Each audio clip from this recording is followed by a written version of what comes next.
오늘 말씀의 주제는 누가입니다. 누가. 우리가 마태, 마가 이렇게 살펴봤고요. 이제 세 번째로 누가를, 신약 성경의 누가를 살펴보게 되는데요.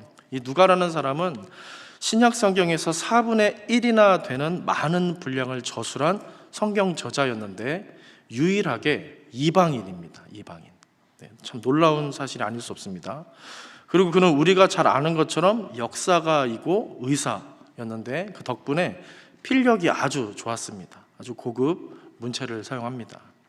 그리고 누가에 대한 또 한 가지 사실은 그가 바울의 제자격으로 바울과 함께 다녔던 사람이었는데 이 바울의 가르침을 전수받아서 성경을 기록했다라는 사실이 또한 중요한 내용 중에 하나입니다. 이런 내용들 여러분 많이 들어보셨죠? 이런 누가 하면 우리가 쉽게 알 수 있는 외적인 내용들을 제가 간단하게 먼저 좀 말씀을 드렸습니다. 그런데 이런 내용들도 중요하지만 물론 중요하지만 누가에게 있어서 우리가 더 많이 풍성하게 배우고 느낄 수 있는 훨씬 깊고 폭넓은 것들이 사실 많이 있습니다. 그래서 오늘은 누가에 대한 이런 외적인 내용들에 집중해서 살펴보기보다 누가만이 전한 그 복음의 특별성, 그래서 제가 오늘 제목을 누가가 전한 아주 특별한 복음 이렇게 특별하게 제목을 정했는데요. 누가만의 그 복음의 특별성을 좀 집중해서 살펴보고 그가 진정 나타내고자 했던 그의 인생으로 그의 색깔로 나타내고자 했던 하나님, 그 하나님이 어떤 분이신지에 대해서 보다 집중적으로 말씀을 나누고 싶습니다. 오늘 본문은 예수님께서 이사야 선지자의 글을 인용해서 하셨던 말씀입니다. 정확하게는 이사야서 말씀인데 누가를 살펴보고 있는 겁니다. 여러분들 이 말씀을 많이 접하셨을 텐데 어떤 의미인지 혹시 본문 내용을 잘 아십니까? 오늘 예수님이 인용하신 이 이사야서 말씀은 예수님 자신이 이 땅에 오신 이유, 뭐라고요? 예수님 자신이 이 땅에 오신 이유를 설명하는 말씀입니다. 이렇게 기억하시면 좋을 것 같습니다. 예수님 자신이 이 땅에 오신 이유를 이사야서 그 예언의 말씀을 들어서 메시아 예언의 말씀을 들어서 지금 그렇게 말하고 있는 것입니다. 성령의 역사로 내가 이곳에 왔다, 이 땅에 왔다 하시면서 그 이유가 뭐라고 합니까? 가난하고 포로되고 눈멀고 눌린 자를 위해서이다. 예수님이 오신 이유를 이사야의 입술에서 나온 예언을 통해서 그렇게 선포하고 계십니다. 그렇다면 예수님은 왜 많은 구약의 말씀들 중에서 굳이 이사야 말씀을 지금 이렇게 인용하시며 당신의 오신 이유를 설명하고 계실까요? 이 점에 대해서 좀 살펴보고자 합니다. 예수님 때 당시 유대 민족은 여러 강대국들의 침략으로 오랫동안 가난에서 벗어나지 못하고 지도자들의 무능력과 무지와 강압으로 눈멀어 있었습니다. 그리고 또 로마의 식민 민족으로서 민족 자체가 잔뜩 짓눌려 있는 그런 상황이었습니다. 그런데 이사야의 때, 이사야가 예언했던 그 때가 딱 이와 같았다는 것입니다. 이사야의 예언이 있었던 그 시대는 유다 왕 우시야라는 왕이 죽던 해 이후로 밝혀집니다. 우시야는 어떤 왕이냐면 다윗과 견줄 만큼 훌륭한 왕이었습니다. 성경에서 다윗과 비교되는 것은 굉장히 좋은 의미죠. 다윗만큼 훌륭한 왕이었다. 그렇게 종교개혁을 성공적으로 일으켰던 왕이고요, 넓은 영토를 거느리면서 그렇게 나라를 부강하게 다스렸던 왕 중의 왕입니다. 하지만 역시나 말년에 이 우시야도 교만해져서 하나님께 엄청난 징계를 받고 그가 죽고 나서 나라가 이제 급격하게 기울어지게 되는, 쇠퇴하는 그런 현상을 또 맞이하게 됩니다. 당시 유다가 어땠는지 몇 가지 굵직한 내용만 좀 말씀을 드리면, 당시 떠오르던 이방 아수르 제국, 이 아수르와 북이스라엘이 동맹을 맺어서 유다에 침공하는 일이 있었고요. 그리고 히스기야 때, 우시야 이후에 히스기야 때 와서는 이 아수르의 왕 사네립, 유명한 사네립이라는 왕이 유다의 심장부인 예루살렘을 포위하는 일, 그런 일들이 있었습니다. 유다의 그리고 여러 성읍들, 수십 개 성읍들을 점령해서 백성들을 이렇게 사로잡아가는 그런 포악한 일들이 서슴지 않고 일어났던 그런 때입니다. 정말 민족의 존폐 위기를 지나는 순간이 바로 그때였다는 것입니다. 그래서 예수님은 당시 유대 상황을 보시면서 지금의 때가 그때 그 우시야 왕 이후의 이사야 때와 별반 다를 것이 없다. 로마 속국에 처한 지금 유다의 모습이 그때 강대국들, 열강들에 의해서 침략당하고 수탈당했던 그 이사야 예언이 있었던 그때 우시야 왕 이후의 모습과 동일하다라고 보신 것입니다. 이것이 오늘 누가의 시선입니다. 오늘 본문에서 뭐라고 합니까? 다시 한번 본문을 한번 떠올려 보시기 바랍니다. 제가 한번 읽어드릴게요. 주의 성령이 내게 임하셨으니 이는 가난한 자에게 복음을 전하게 하시려고 내게 기름을 부으시고 나를 보내사 포로된 자에게 자유를, 눈먼 자에게 다시 보게 함을 전파하며 눌린 자를 자유롭게 하고 주의 은혜의 해를 전파하게 하려 하심이라 하였더라. 아멘. 이 본문 말씀을 좀 두 가지로 정리해서 여러분들께 말씀드리고 싶은데요. 먼저는 방금 전까지 살펴본 대로 지금 유다의 현 주소에 대해서 말하고 있습니다. 현 주소 어떻다는 겁니까? 가난한 자, 포로된 자, 눈먼 자, 눌린 자가 만연해 있는 시대다. 이렇게 먼저 현 주소를 진단하고 있고요. 두 번째로 확인할 수 있는 것은 이런 어려운 처지의 사람들을 자유롭게 하고 회복시키기 위해서 무엇이 임했다고요? 성령이 임했다는 것입니다. 이 두 가지가 오늘 본문의 어떤 면에서 포커스입니다. 그리고 성령, 그 성령이 어디에 임했다는 것입니까? 18절에 보면 내게 임하셨으니 라고 이사야가 그렇게 고백했고 예수님은 이걸 인용해서 본인에게 끌어오고 계십니다. 그러니까 궁극적으로 우리가 잘 아는 것처럼 성령께서 예수님께 임했다, 그렇게 동일하게 그 예언의 말씀이 성취되었다 말하는 것입니다. 이사야 선지자 때 하나님이 당시 시대를 보고 안타까워하시며 이 선지자에게 뭐라고 했었는지 여러분 기억나십니까? 이사야 6장쯤에 나오는 말씀인데요.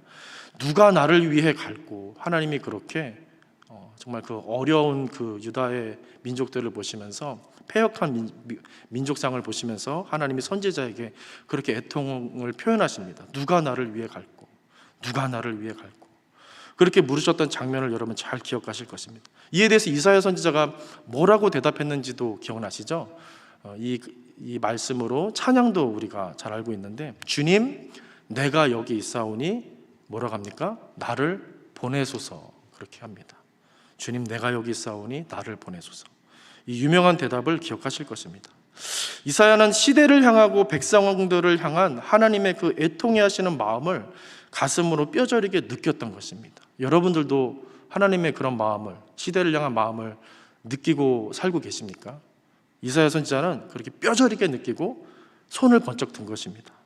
그리고 이 일을 위해 하나님이 자신을 보고 계시다, 나를 보고 계시구나, 나를 원하시는구나, 나를 부르고 계시구나라는 사실을 강력하게 느낀 것입니다. 그래서 그 유명한 대답이 나온 것이죠. 주님 내가 여기 있사오니 나를 보내소서. 지금 예수님의 마음이 당시 이 이사야의 마음과 같았던 것입니다. 하나님의 그 안타까워하심과 애통해 하심, 시대와 영혼을 향한 하나님의 그 강력한 마음과 열정을 예수님이 느끼며 이사야 선지자처럼 하나님 앞에 예수님이 지금 서고 계신 것입니다. 아니, 그보다 예수님은 궁극적으로, 최종적으로 온전하게 하나님 앞에 서서 반응하고 응답하고 계셨던 것입니다. 여기서 우리는 누가가 말하는 복음이 무엇인지 한 가지를 좀 확인할 수 있는데요. 오늘 전체 세 가지 내용 중에 첫 번째 내용입니다. 무엇입니까? 누가가 말하는 복음, 무엇이라고 볼 수 있습니까? 바로 부르심이라는 것입니다. 복음은 부르심이다. 복음이 부르심이라는 것입니다. 오늘 본문에서 볼 수 있는 누가의 복음은 가장 먼저 하나님이 우리를 부르고 계시다, 이 사실을 선언하고 있는 것입니다. 복음은 여러분 지식이 아니고요, 부르심입니다. 복음은 어떤 공식이나 원리나 전통이나 학문이 아니라 반응하고 움직이게 하는 신적 콜링, 신적 부르심이라는 것입니다.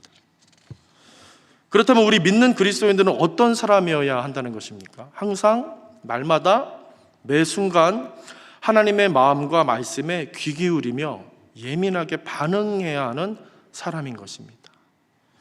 이것이 오늘 누가가 선포하고 우리에게 도전하는 그리스도인의 모습이라는 사실을 기억하시기 바랍니다. 과연 여러분들께서는 하나님께 반응하는 삶을 살고 계십니까? 저도 설교를 준비하면서 너무 부끄러웠습니다. 나는 과연 하나님께 어떻게 반응하며, 얼마만큼 반응하며, 과연 반응하며 살고 있는가? 하나님 앞에서 반응하며 살고 있는가? 여러분들 스스로에게 질문해 보시기를 부탁드립니다. 말씀과 복음을 여러분 많이 읽고 들으며 살고 계신데 정말 그 말씀에 대하여서, 들리는 그 말씀에 대하여서, 선포되어지는 그 말씀에 대하여서 반응하고 순종하는 제자로 살고 계신지 오늘 말씀 앞에 비추어 여러분들 하나님 앞에 그렇게 겸허히 서시며 스스로에게 질문 던지실 수 있기를 간절히 바랍니다.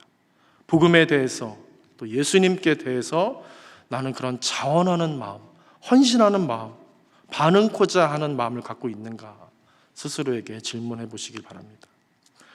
단순히 성경에 대해 배우는 것만 좋아하거나 혹은 사람이나 일에 대해 말하고 주장하는 것만 좋아한다면 여러분들과 저는 복음과 가까이 있으면서도 복음과 다른 삶을 살고 계신 것이 더 맞습니다. 그리고 또 한 가지, 우리의 잘못된 습관 같은 고질적인 모습을 생각해 보고 싶은데요.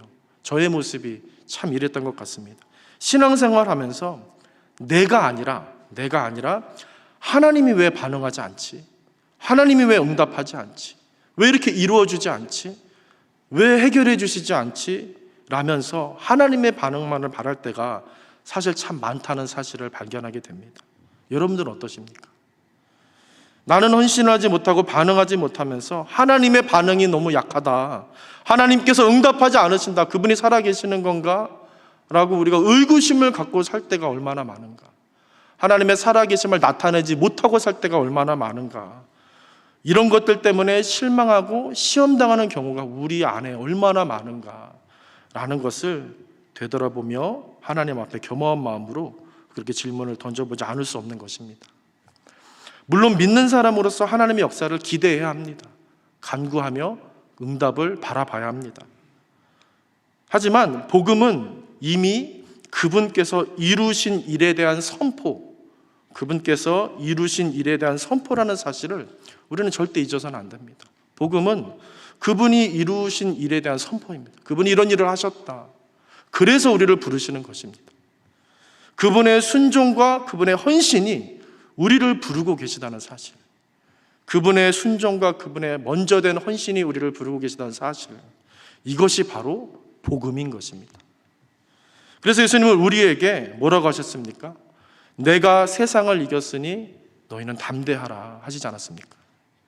오늘 이 누가의 복음을 통해 다시 한번 하나님이 우리를 반응하며 섬기며 순종하는 사람으로, 제자로 부르신다라는 사실을 확인하시고 저와 우리 모든 성도님들 이 하나님의 부르심의 의도, 이 의미를 마음에 가슴에 새기실 수 있기를 주님의 이름으로 축복합니다. 그리고 누가의 복음에서 크게 두 번째로 살펴볼 것은 이것입니다. 시대를 보는 눈에 대한 이야기입니다. 이 두 번째 내용을 살펴보기 위해서는 잠시 누가가 어떤 사람이었는지를 먼저 좀 생각해 볼 필요가 있습니다. 처음에 간단하게 살펴봤었는데요. 누가는 어떤 사람이었습니까? 이방인이면서 바울과 함께 좁은 이스라엘 땅을 떠나서 저 넓은 대륙과 바다를 향해서 선교 여행을 다녔던 사람입니다. 그래서 자신의 복음서, 이 누가복음, 사도행전도 마찬가지고요. 이 복음서의 독자들이 다른 복음서의 기자들, 이 마태나 마가나 요한보다 좀 폭넓게 고려됐습니다. 독자층이 폭넓습니다. 생각한 독자층이 아주 넓습니다. 누가의 시선은 이런 다른 복음서 기자들보다 그 스케일이 아주 큽니다. 그렇게 누가가 염두한 독자들은 온 세계 이방인들까지 해당이 되는 것입니다. 누가가 기록한 누가복음과 사도행전을 보면 우리는 쉽게 그 누가 시선의 범위와 스케일을 알아차리게 됩니다. 그리고 또 한 가지, 이 누가는 어디에 또 관심이 있었고 어떤 독자들을 생각했냐면 사회 약자들, 누가만의 특징입니다. 사회 약자들, 소외된 사람들, 그리고 당시 천대받았던 여성들에 대한 특별한 존중과 관심을 가지고 복음서를 기술했습니다. 오늘 본문만 보더라도 누가 이런 세밀한 관점을, 이 시선을 우리가 확인할 수 있는 것입니다. 이와 같이 누가를 통해 하나님은 우리가 이 시대와 사람들과 사건들을 바라보길 원하시는 것입니다. 다시 한번요. 하나님께서 이와 같이 누가 입술에 선포된 이 복음을 통해 우리가 이 시대와 사람들과 사건들을 관심을 가지고 바라보길 원하신다는 것입니다. 너희가 관심을 가져라. 오늘 본문에서 뭐라고 했는지 다시 이 부분을 떠올려 보시기 바랍니다. 가난한 자에게 복음을 전하게 하시려고 내게 기름을 부으시고 나를 보내사 포로된 자에게 자유를, 눈먼 자에게 다시 보게 함을 전파하며 눌린 자를 자유롭게 하고, 이렇게 누가가 복음을 전했습니다. 가난한 자를 보라는 것입니다. 단순하게 보라는 것입니다. 먼저 복잡하게 생각하지 말고 다른 선입견과 편견을 갖지 말고 그들을 보라는 것입니다. 이게 복음입니다. 포로된 자를 보라는 것입니다. 다른 의도나 다른 어떤 이유나 다른 상상하지 말고 그들의 선입견을 다 거둬두고 보라는 것입니다. 눈먼 자를, 눌린 자를 보라, 그렇게 말씀하시는 것입니다. 그들이 약하기 때문에 더 세밀하게, 더 집중적으로 관심과 존중과 섬김의 마음을 가지고 보라는 것입니다. 왜냐하면 하나님이 그들을 향하고 계시기 때문입니다. 하나님이 그들에게 관심이 있고 그들을 보시기 때문입니다. 이것이 누가의 복음에 담긴 하나님 아버지의 마음인 것입니다. 저는 이 앞서 두 가지를 살펴보면서 하나님의 말씀을 선포하는 것은 결코 정보 전달이 아니다라는 사실을 가슴 깊이 느끼며 어떤 부담감과 책임감을 다시 한번 좀 느낄 수 있었습니다. 말씀 선포는 결코 정보 전달이 아닙니다. 강의가 아닙니다. 복음은 결코 정보나 학문이나 사실 정도의 수준이 아니라는 사실을 다시 한번 깨닫습니다. 말씀은 능력인 것입니다. 복음에는 역사하는 힘이 있어서요, 움직이게 하고 변화시키시는 힘이 있는 것입니다. 그래서 오늘 본문은 세상의 가난과 포로됨과 눈먼과 눌림이 있다라는 어떤 사회적인 정보를 주기 위함이 아니라 무엇입니까? 세상에 있는 가난과 포로됨과 눈먼과 눌림을 너희가 봐라, 이것을 말씀하시는 것입니다. 내가 이 일을 해결하기 위해 이 땅에 왔다. 이 일을 회복하기 위해서 너희를 불렀다. 이 선포, 이 명령이 바로 복음이고 말씀이라는 것입니다. 우리 보나님교회 모든 성도님들, 이 누가의 복음을 통해 세상을 사랑하시며 긍휼히 여기시는 그 하나님 아버지의 마음을 이 시간 가슴으로, 영으로, 믿음으로 느끼실 수 있기를 간절히 바랍니다. 시대를 보며 세상적인 수완과 경제 원리를 생각하기보다, 그 아이디어를 구하는 것보다 앞서서 그리스도인으로서 사명을 느끼시기를 바랍니다. 사명을 느끼실 수 있는 하나님의 사람이 되시길 바랍니다. 무엇보다 세상을 바라보며, 시대를 바라보며 하나님 아버지의 마음, 애통하시며 긍휼히 여기시는 그 하나님의 아버지의 마음, 나를 부르시는 하나님 아버지의 마음을 가슴 깊이 느끼실 수 있기를 바랍니다. 그래서 그 복음의 길, 하나님 아버지와 동행하는 그 길을 포기하지 않는 그런 믿음의 삶을 우리 모두 성도님들 살게 되시기를 축복합니다. 그리고 누가의 복음에서 마지막 세 번째로 크게 살펴볼 내용은 이것입니다. 성령의 역사. 누가 하면 성령을 빼놓을 수 없습니다. 세 번째로 오늘 선포된 이사야 말씀을 인용한 누가의 복음을 통해서 세 번째로 살펴볼 내용은 성령의 역사라는 주제입니다. 우리가 사도행전에서도 쉽게 알 수 있는 것처럼 누가는 그 어떤 성경의 기자보다 성령을 강조합니다. 이것을 알고 모르고는 어마어마한 차이가 있습니다. 여러분들께서도 제가 볼 때는 모세오경보다 복음서를 좋아하실 것 같은데 저도 그렇습니다. 저도 복음서를 좀 스토리가 있고 다이너믹하기 때문에. 근데 이 누가는 성령을 강조한다는 사실을 알고 누가복음과 사도행전을 읽는 것과 이 사실을 까맣게 생각지 않고 읽는 것은 천지차이입니다. 그래서 세 번째로 이 부분을 다루고자 합니다. 누가는 그 어떤 성경의 기자보다 무엇을 강조한다고요? 성령을 강조합니다. 잠시 누가복음을 전체적으로 좀 여러분들에게 소개해드리고 싶습니다. 1장에 가보시면 성령으로 충만한 사람들이 여럿 등장하며 이 누가복음이 시작을 합니다. 나중에 댁에 가셔서 한번 찾아보시기 바랍니다. 누가복음 1장에 어떤 사람들이 나오냐면 세례 요한의 아버지 사가랴와 어머니 엘리사벳, 그리고 그들의 아들 세례 요한이 나오고요. 그 다음으로 예수님의 어머니 마리아가 연이어 등장하고 소개가 되는데, 이 인물들로 누가복음 1장에 누가복음이라는 복음서가 시작이 되는 건데, 누가는 이들의 이야기를 기록하면서 뭐라고 하냐면 성령의 충만함을 받아 이런 일들이 이루어졌다라고 말을 합니다. 성령의 충만함을 받아 이루어졌다라고 1장 15절에 그렇게 말을 합니다. 그러니까 누가복음은 성령에 대한 강조로 시작을 했던 것입니다. 성령에 대한 강조로 누가복음 시작합니다. 그리고 이어서 나오는 내용은 어떤 내용이겠습니까? 그럼 복음서니까 당연히 누구의 이야기가 나오겠죠? 예수님에 대한 이야기가 당연히 나옵니다. 그렇다면 예수님은 어떤 분입니까? 한마디로 말한다면 그 누구보다 성령이 충만했던 분입니다. 성령 충만한 분, 성령 충만의 표본, 성령 충만의 절정. 성령 충만이 무언가 막 방언하고 막 병을 고치고, 물론 그런 은사들도 우리 안에 더 많이 다양하게 있었으면 좋겠습니다. 단순히 그게 아니라 성령의 충만한 모습, 어떤 모습인가 헷갈리신다면 복음서를 열어서 예수님이 어떻게 사셨는가, 어떻게 말하셨는가, 사람들을 어떻게 대하셨는가, 고통 앞에서, 십자가 앞에서, 하나님 앞에서 어떻게 말하고 행동하고 어떤 자세로 사셨는가, 이것을 살펴보면 됩니다. 예수님은 성령 충만의 표본이고 절정입니다.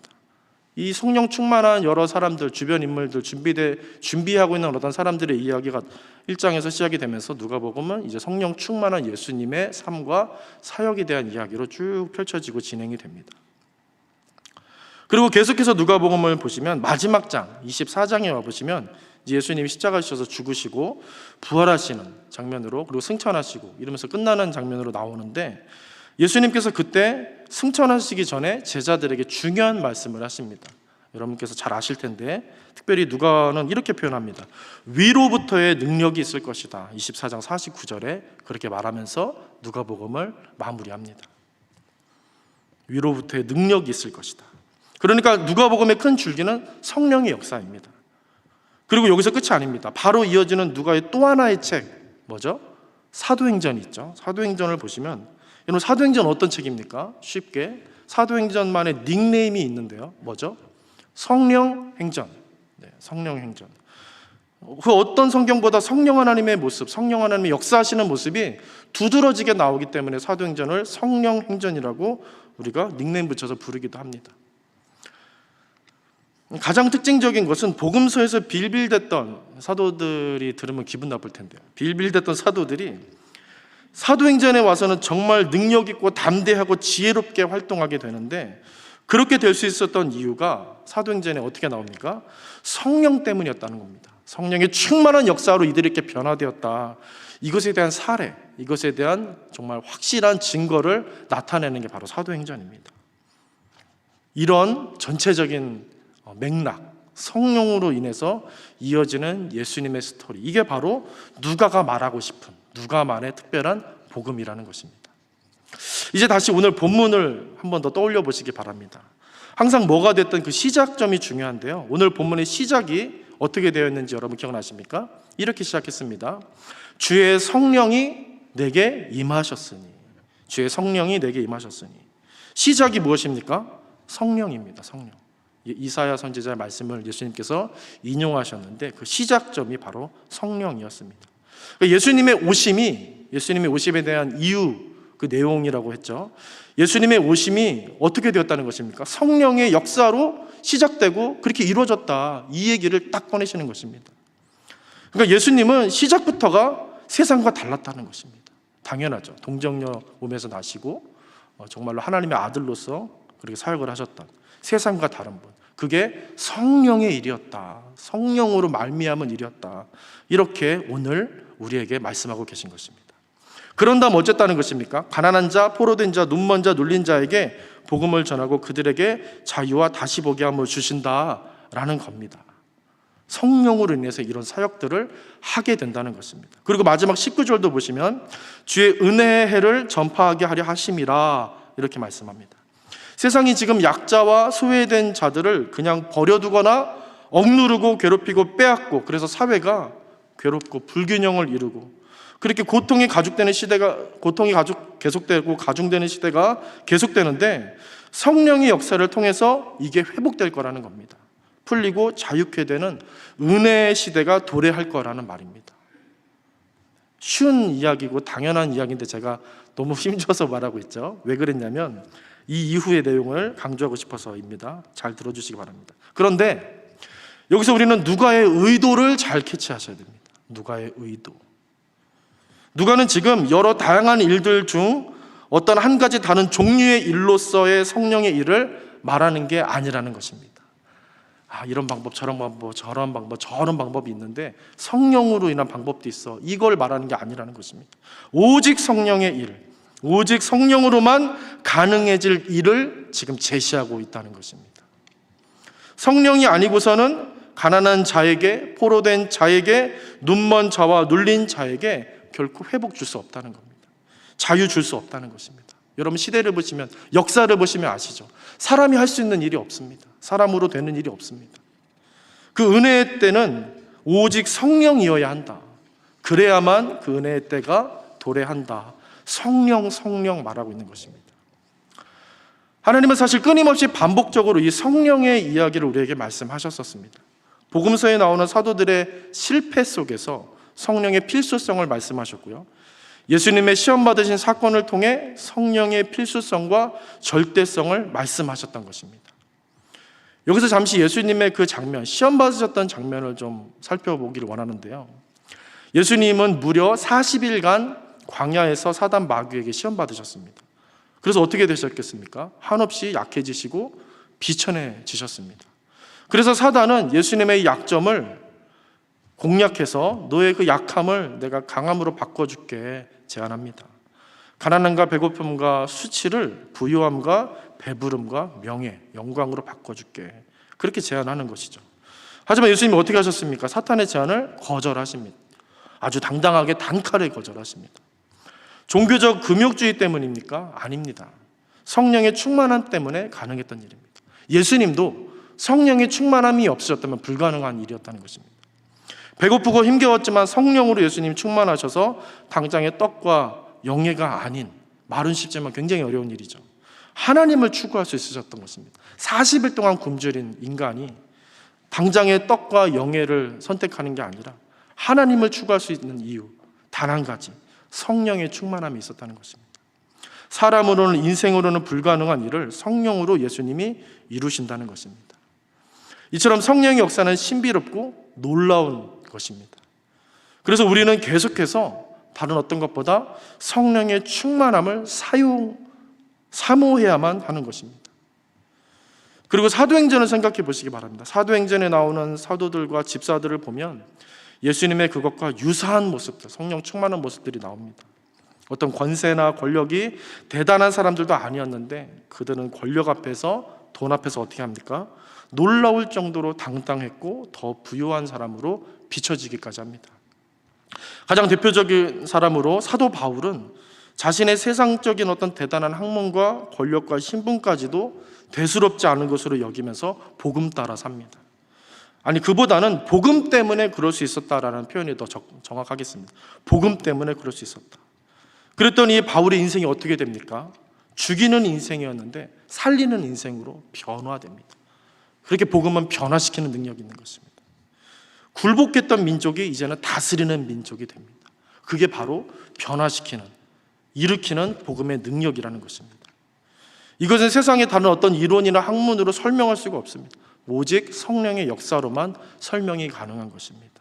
여러분들이 바로 예수님을 설명할 수 있는 유일한 한 사람이라는 것입니다.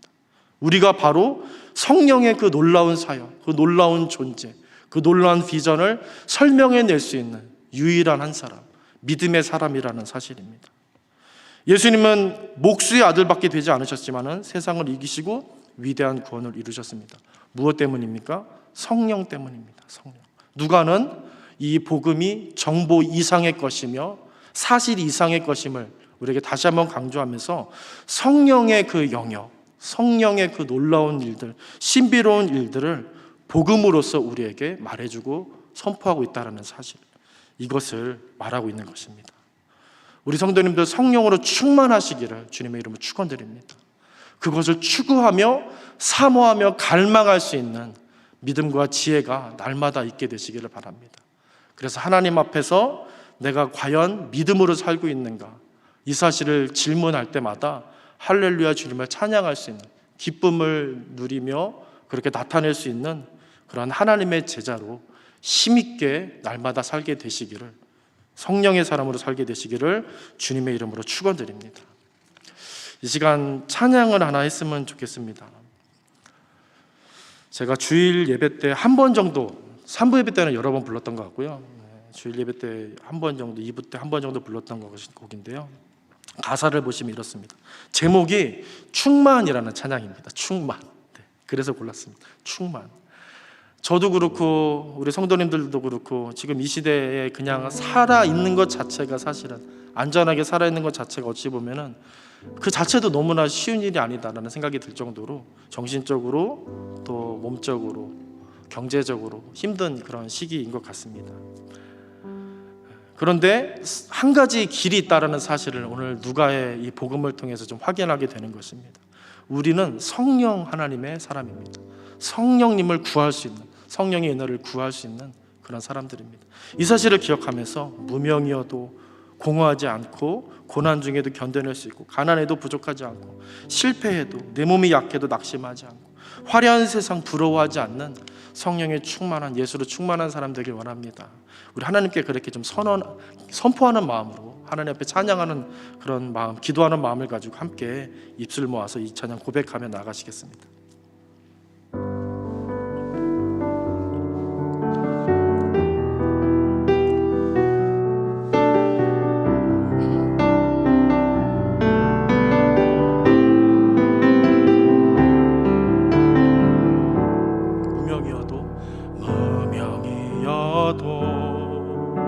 공허하지 않은 것은 예수 안에 만족함이라. 난 만족함이라. 가난하여도 부족하지 않은 것은 예수 안에 오직 나는 부요함이라. 다시 한번 2절입니다. 고난 중에도 견뎌낼 수 있는 주의 계획, 주의 계획 믿기 때문이라. 실패하여도 일어설 수 있는 것은 예수 안에 오직 나는 승리함이라. 우리 한 목소리로 예수로, 난 예수로 충만하면, 난 예수로 충만하네. 난 예수로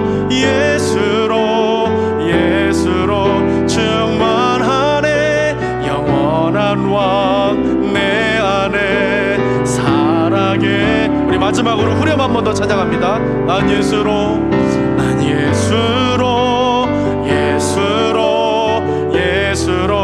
충만하네. 난 예수로 충만하네. 난 예수로 충만하네. 영원한 왕 내 안에 살아계시네. 이 시간 우리 피아노 좀 더 연주해 주시면은 우리 시간 눈을 감고 여러분 잠시 묵상하며 기도하시면 좋겠습니다. 가슴에 손을 얹으셔도 좋고요, 손을 드셔도 좋고 내리셔도 좋습니다. 이 시간 하나님께 우리 좀 마음을 열어드리며 성령 하나님을 추구하는 인생 되길 원합니다. 내가 너무 피폐하고 너무나 외롭고 고통스럽고 스트레스 때문에 내가 또 불안하여서 초조하여서 미래에 대한 막연한 걱정이 있고, 하나님 인생이라 어쩔 수 없습니다. 그래서 성령을 구합니다. 성령을 추구합니다. 부어주시옵소서. 우리 시간 잠시 하나님 앞에 갈망하는 마음으로 함께 잠시 기도하시겠습니다. 예, 주님 성령을 부어주시옵소서. 우리 모나님교회 우리 모든 성도들, 오늘 이 수요 예배 드리는 우리 모든 성도들, 하나님 그 인생 속에 주님 찾아와 주시고 성령으로 충만히 부어주시옵소서.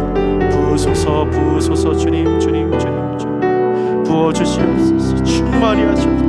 하나님으로서는 할 수 있사오니, 예수로는 할 수 있사오니, 성령으로는 가능하오니, 주님 우리 앞에 있는 일들을 걱정하기보다 성령의 지혜와 성령의 은혜를 추구하며 간구하며 나아갑니다. 부어주시옵소서.